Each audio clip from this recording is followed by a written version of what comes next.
So I'll continue with the same area, and just to remind you again, you haven't forgot it yet, I'm sure, but still. So what the languages we're talking about on the Lower Amur and Sakhalin. So on the Lower Amur we talk about different Tungusic languages. Among them, for instance, Orech and possibly Kili are already extinct. So Nivkh, which belongs to Amuric family, if we agree that it does exist. And then Inuit, so this is still an old term here, but this is the same group which you was referring as to Kurillic. And then Sakhalin Ainu was also spoken to some extent on Lower Amur, but all these languages are extinct already. And also on Sakhalin we have Orech, Evenki, and Nivkh and Nivn. I'll show you later. So actually when we talk about the linguistic area, not a very strict term, so we include Sakhalin also in this area, and it's quite wild. So if we look at this map, which was compiled by Schrenk in the end of the 19th century, we can see all these languages, and among them you can see Nivkh, which is red or pink in the north and in the northern parts of Sakhalin, which actually reflects quite well the situation in the end of the 19th century when Nivkh was still spoken in this area. Nowadays, this language, as many others, all the others are endangered. And you can nicely see how the language actually was spreading into this area, so following the rivers. So this picture actually shows very well how the expansion of Tungusic languages took place in this area. So if we look at this picture. If we think about typological profiles of Tungusic and Amuric languages, so we can talk about agglutination in both groups of languages. Also in the Amuric we can talk about incorporation. I put it in a quotation mark because it's question, is it in incorporation or something else? So suffixation in both groups, but in the Amuric also prefixation. In Tungusic languages polysyllabism, in Amuric languages monosyllabism.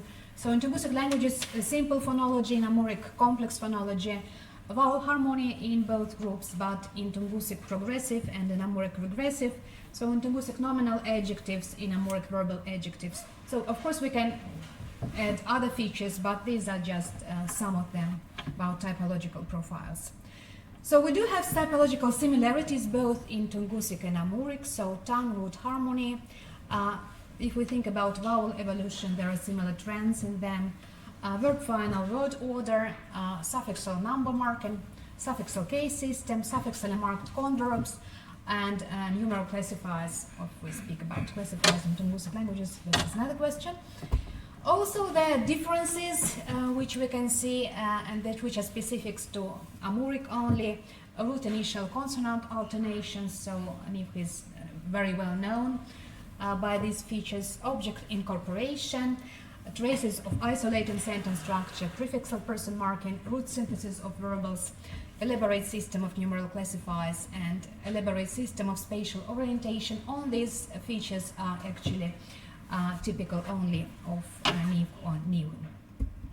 Okay, if we look at the map, and just for you again to understand what we are talking about, what languages, what the varieties. So here you can see different varieties of Nivkh, Nivn. So number one is Lower Amur, 2 Amur Liman, 3 West Sakhalin, 4 North Sakhalin, 5 East Sakhalin, and 6 South Sakhalin variety, which is already extinct, used to be spoken in the area where the Ainu language was spoken. If we have to unite them into languages, as you already heard, basically, so the first group of 2 varieties form one language, and another one, 5 and 6, another language. And so this red group can be called Amur variety. This, whatever color it is, can be called Sakhalin variety. And if we use the terms Nivkh and Nivn, so Nivkh corresponds to the Amur variety and Nivn to the Sakhalin variety. So I hope you can follow all this classification. Maybe at some point we'll all agree about how to call all these languages. But you have to remember that in most cases the word Nivkh is used with respect to all these varieties. Okay, so, but which is not actually true, as Juha was pointing out. Okay, what is the working hypothesis? So the hypothesis is that Nivkh, if it really expanded according to the scenario that you have proposed, so Nivkh has undergone some morphosyntactic transformation during this process, and we can assume that primary Nivkh typology in morphology was reminding us Semitic typological profile. I'm not claiming that Nivkh used to be a Semitic language, but what I am saying that it is quite evident in argument structure, as I will show, that that was some kind of isolate structure earlier. So then the language probably has undergone secondary authorization, so, and probably due to the impact of Altaic type languages, mostly Tungusic, as you've seen in this area that was spoken, and that is evident in morphosyntax, and we'll talk about it soon. And then at the same time, and this is probably the proof of the existence of the other languages of the North Pacific Rim in this area, which Alisa was asking about, so that it's quite evident in morphophonology that there were some changes in Nivkh morphophonology, which are not due to the influence of Tungusic languages, but maybe they are due to the influence of other languages, some substratal influence in this area, and maybe we can talk about exactly this North Pacific Rim typology, whatever it means. So, but I'm not going to talk about it now. I'm going to talk only about morphosyntax. Okay, so let us have a look first at the basic law structure in Amuric and Tungusic. So if you see the first sentence, you can see that we have a sentence with a detransitive verb, and we have a subject and the object, which are both unmarked. If you both objects are unmarked, but the object, the goal is synthesized to the verb, as you see, how, so grandchild, with the verb give. And there are morphophonological alternations on the border of this argument and the direct verb. But there are no marking whatsoever, no case marking, nothing. But if we look at the Tungusic sentence, we can see that, like, very logically, here we have the same verb, we have subject unmarked, we have a go argument, which is marked by dative, and we have also a direct object marked by accusative. So very different structure, as you can see on the level of the clause. So I had the idea that the authorization of Amuric had taken place in several stages. So during the first stage, the older one, so the suffixal plural marking appeared, case marking, also verb marking in the form of finiteness and nominalizations. At the second stage, the forms which used to be finite were converbalized, and they, in such a way, old converbs were formed, so nominalizations were finitized, and as we know in Tungusic languages, nominalized forms are widely used as finite verb forms. And at the third stage, new converbs were formed, and nominalizations started to be used in new functions. So this is, of course, a theoretical scenario, as you can understand. Okay, so let's start with the first stage, suffixal plural and case marking. What is remarkable in Nivkh that both nominals and verbs are marked, when they marked for plural, they are marked in the same way, so by the same suffix, as you can see. My hands, hon, and hon go in the sentence form, vidhon, so this is the same marker. Why? Because vidhon used to be a nominal form.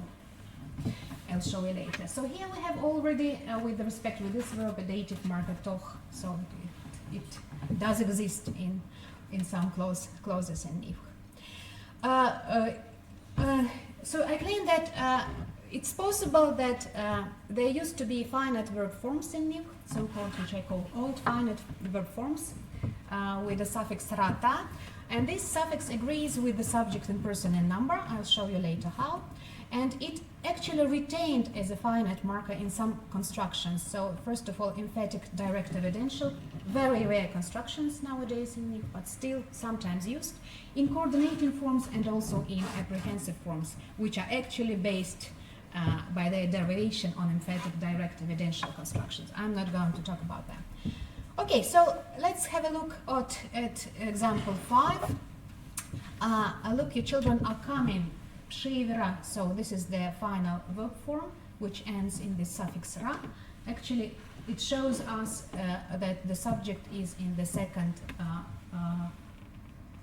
singular form. Okay, and in example 6, so ive futa. Now we're going to have a child, so this is again evidential emphatic form. So ive futata shows us that the subject is in the form of a second plural. So, but they are very rare in the language nowadays. Really, like you have to have a quite exceptional context to use these forms.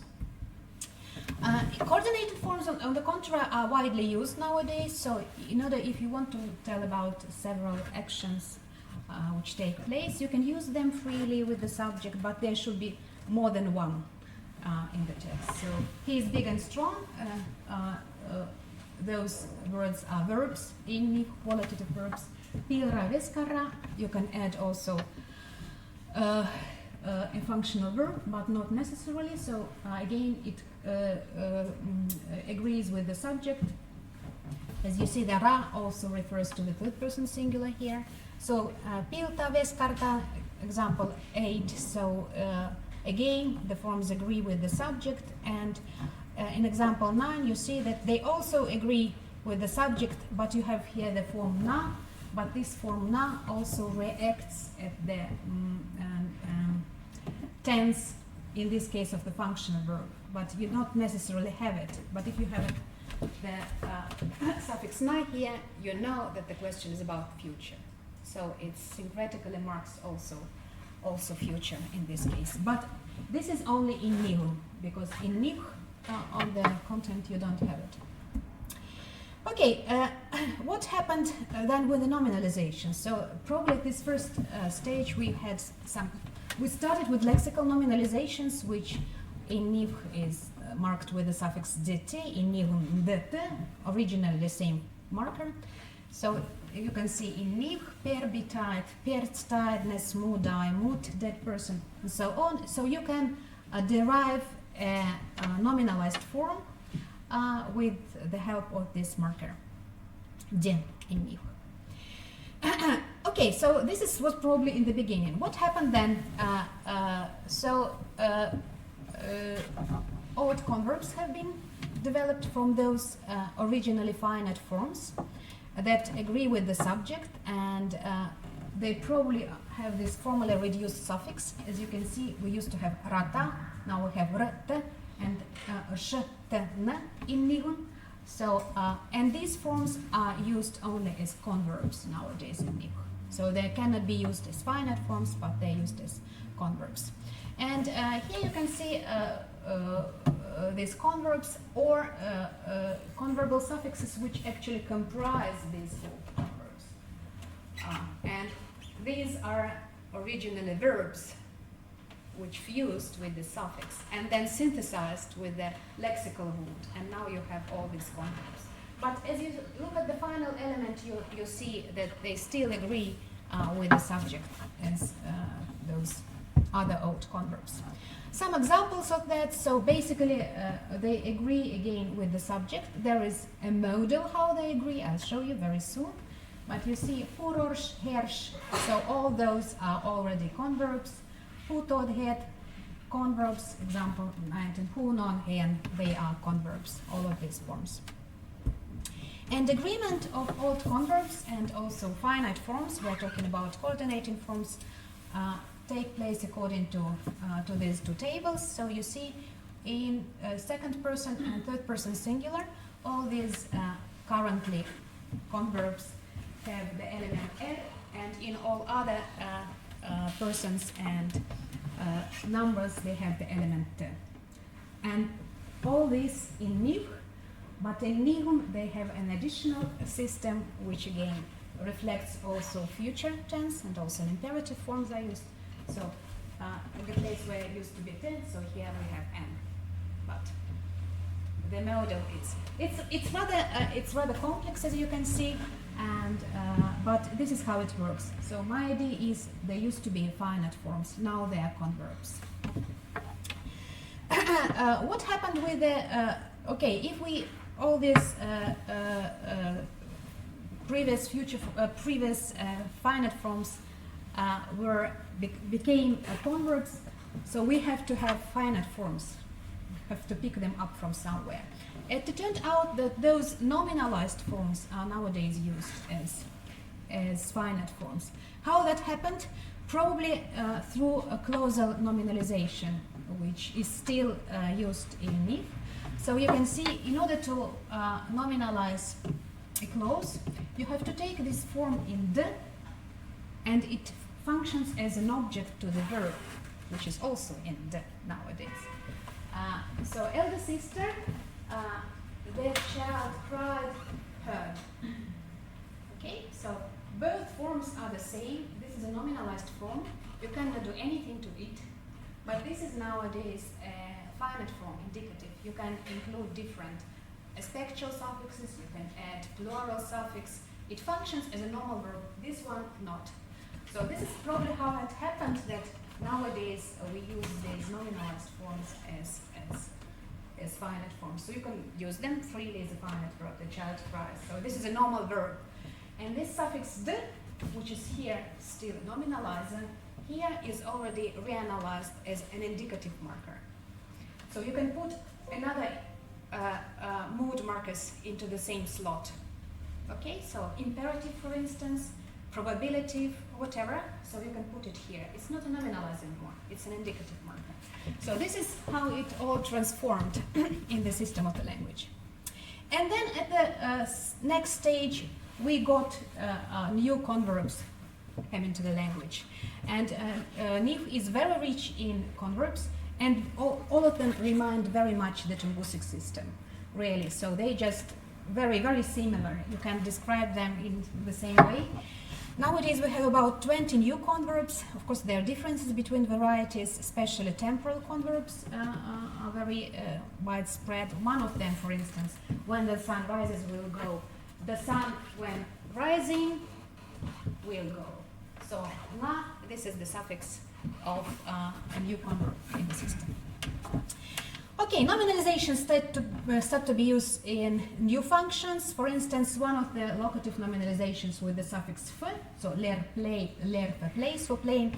Now you can converbalize it and use it with the dative suffix, and that will be your purposive converb, or quasi-converb, as we can call it. So mu einef doch nicht. So that I make the boat. He, which is missed here, gave money, gave to me. Okay, so this is a nominalized form with the dative suffix. No, nothing special, you know, those who know other languages, of course, it's quite, we can call this form supine or whatever, so, but still, these are the kind of using of nominalization's new functions. You can just have a zero nominalization, pure verb stem, attach a dative case, and then you have again a form for marking purpose and also later for a negation. They went to die, they to die went, he didn't come, he to come not. Okay, so I think this was developed on the model of this, but again, this is an ongoing process of how all these forms are developed. Okay, so in repetition, what happened in the Amuric languages once again? So at the first stage, probably the language acquired different suffixes, and that was a long time ago. It's very difficult to reconstruct where all this marking came from. But at that stage, we used to have finite forms that agreed with the subject and person and number, and also nominalized forms.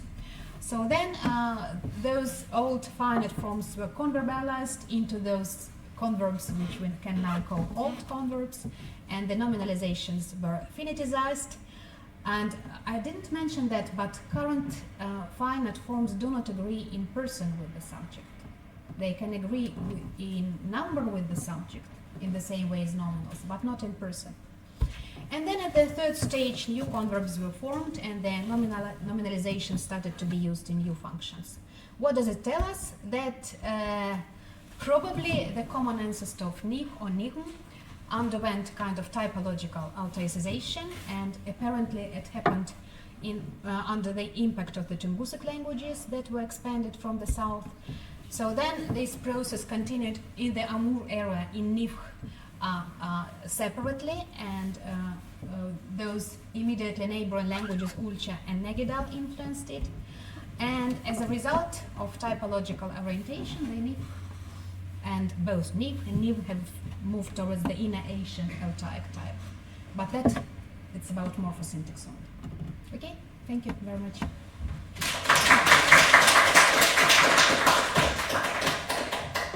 Questions, please? Was there a lot of intermarriage and bilingualism between the Nivkhs and the Tungus people? Yes, especially with Negidals and Ulcha. Yes.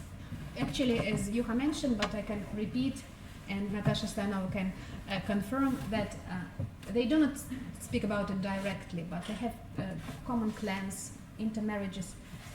It very much looks like they used to be the same people, but a part of which switched to another language. In this case, Ulcha, it's like an Anai variety. So, yes, there were a lot of, and still, yes, a lot of intermarriages.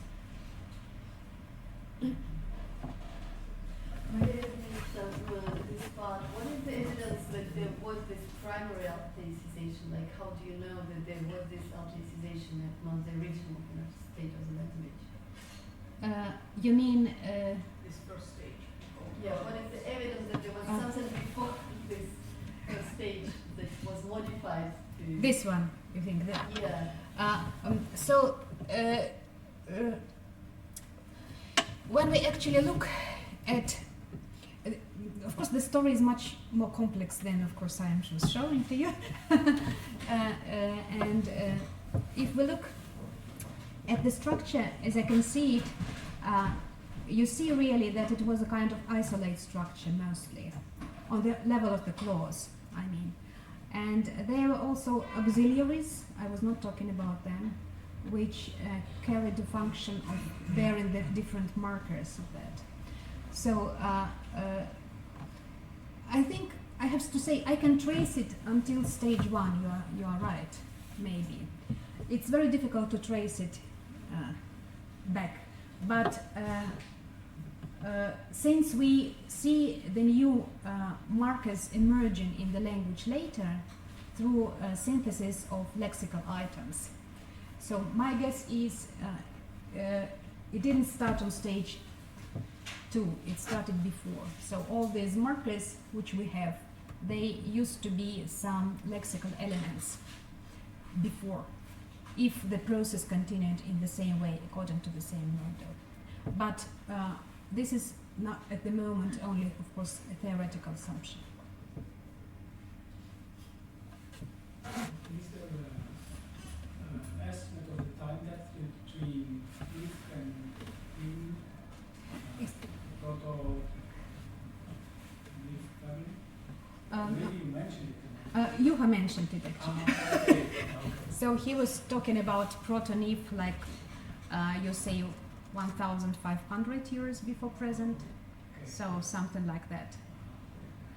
It's quite shallow, really. So you can see how it developed, and all these processes are ongoing. We actually had the possibility to catch the language during all these different processes. Unfortunately, people do not speak it anymore.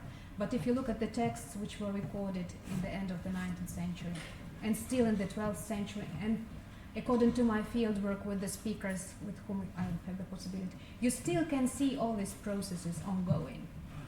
So that is why it seems we can postulate something, extrapolate all these changes and coming back.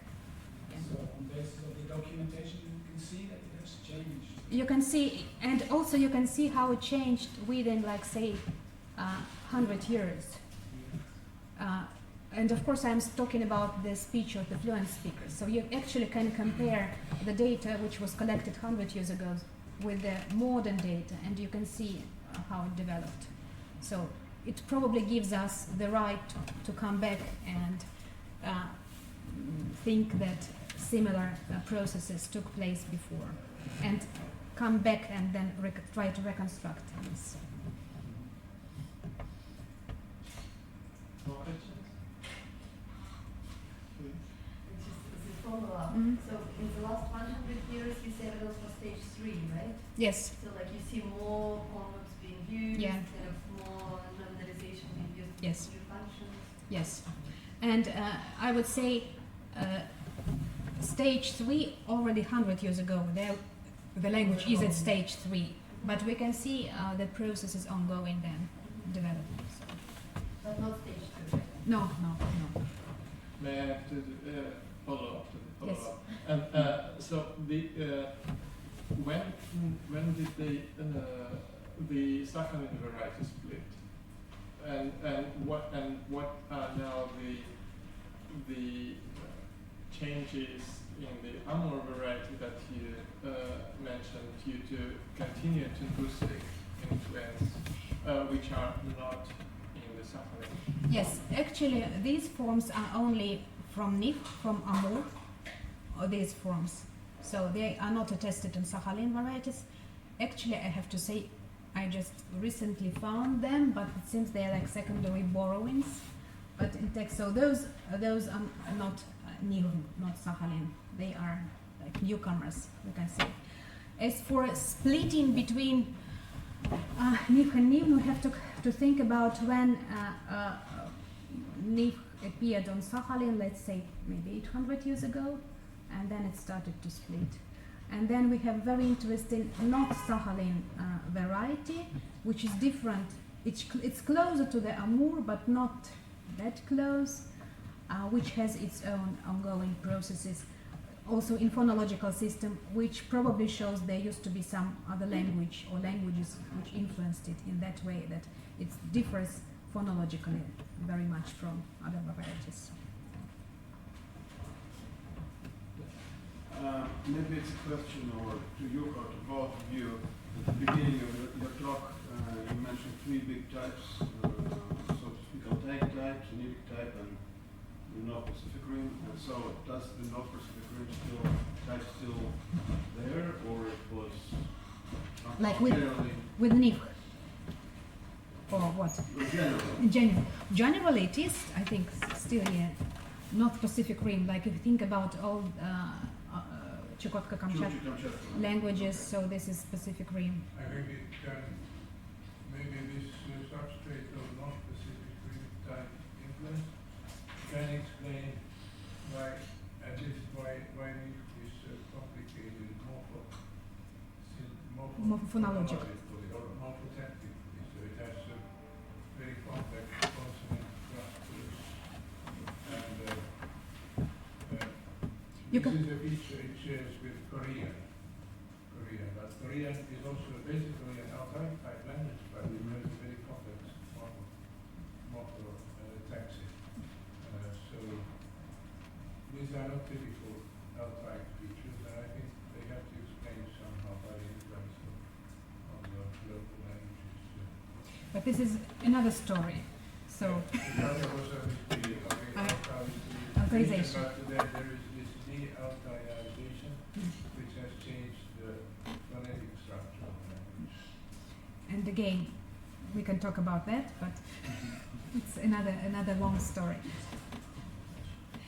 We actually have a project about, which is called a biography of the Nivkh, or maybe Amuric it's going to be, and then we are planning to put all this stuff there. So, Thank Yes. you very much.